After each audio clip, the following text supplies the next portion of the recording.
During this Senate hearing, lawmakers debated the nature of political violence and the role of groups like Antifa. Some senators criticized a CSIS study for allegedly downplaying left-wing violence, arguing that it excluded incidents at protests and therefore underestimated Antifa-related activity.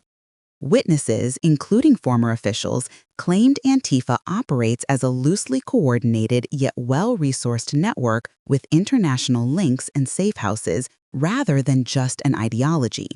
They urged that the U.S. designate Antifa-affiliated networks as terrorist organizations, similar to how foreign extremist groups are treated because of alleged training, financing, and instructions to sabotage infrastructure.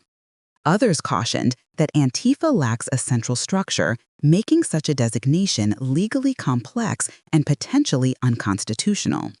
The broader issue centers on how to combat violent extremism without criminalizing political speech or undermining First Amendment protections.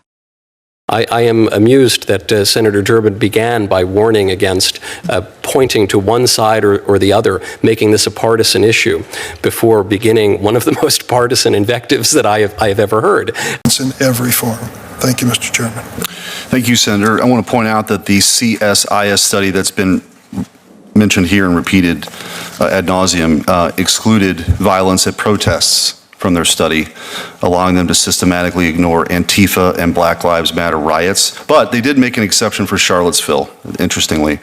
Even using their flawed methodology, CSIS recently reported that left-wing violence in 2025 outpaces right-wing violence. Imagine how much bigger that disparity would be if they actually weren't cooking the books. So without objection, I move to enter into the record an article by Tim Carney explaining CIS's biased methodology. Without objection, will be entered into the record.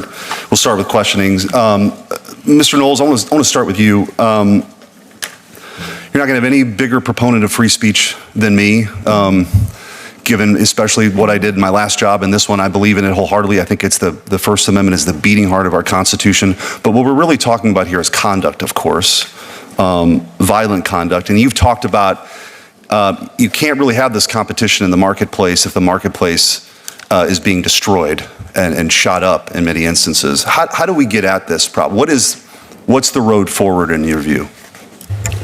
We might be able to find a little bipartisan agreement if we acknowledge something that both parties at different times have acknowledged, which is that marketplaces of ideas or any other kind of marketplace only function when there are rules and when we abide by those rules. You can't have a marketplace if bandits keep shooting up the marketplace. And this is why it's so important to identify where the threats to the marketplace have really been coming from.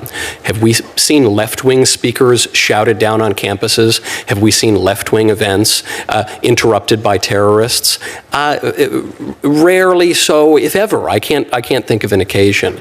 I am amused that Senator Durbin began by warning against pointing to one side or the other, making this a partisan issue, before beginning one of the most partisan invectives that I have ever heard. But I'm not even opposed to a partisan invective here, because I think it is very important that we identify where the threats are. I think any honest Democrat even would have to acknowledge, as the Atlantic magazine did, as even CSIS has acknowledged, that the threats today to the free marketplace of ideas come from the left. And so, in order to restore the open marketplace of ideas, the healthy exchange of ideas, essential to our self-government, we must regulate where the problem is. And today the problem lies on the left.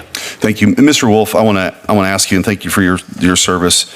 A common refrain is that Antifa is an ideology, not an organization. Could you talk about, in your experience, how that is complete and utter nonsense, that this is actually a pretty well-coordinated organization with safe houses and money that's laundered internationally, quite frankly, not just domestically? Yeah, well, I think we've seen that across the country. I think the indictment by the Department of Justice in Texas talks about the Antifa cell there in North Texas, about how they do coordinate, how they do pool their resources. I saw it firsthand in Portland, although it was very difficult to prove at the time.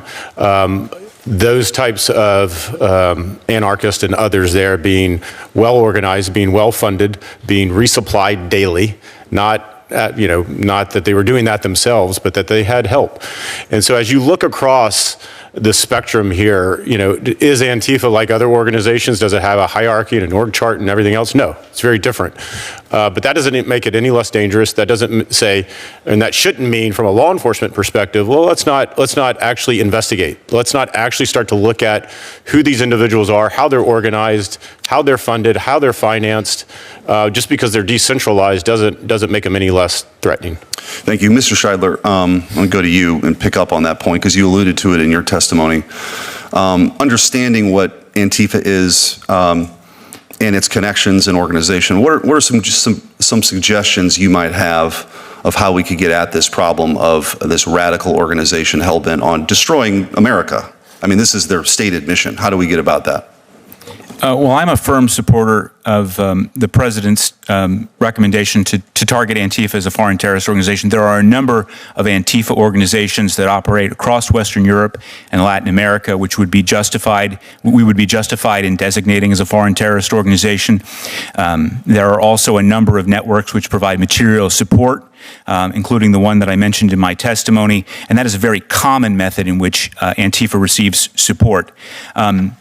Much like, for example, Islamic State or Al-Qaeda, where they host media outlets like Dabiq and Inspire, which will give you both ideological instructions as to how to become Antifa, what you need to believe and how you need to believe it. They also provide instructions on what you should do if you wish to be Antifa, including how you should organize, how you can avoid arrest, what encrypted apps to use, what websites to use. They also provide instructions on how to destroy critical infrastructure, including 5G wireless communications, and how to derail trains. As, for example, the website It's Going Down did in a case that was related to two anarchists in the Pacific Northwest that derailed a number of trains in which the federal government was able to achieve a conviction. So these networks can be targeted for engaging in material support for terrorism. We are not talking about speech. We are talking about manifestos describing how to overthrow the government and how to do that with violence. Thank you. And President Trump has designated Antifa as a domestic terrorist organization, and I've written to Secretary Rubio for the foreign terrorist organization, and we'll see what happens with that. Ranking Member Welch.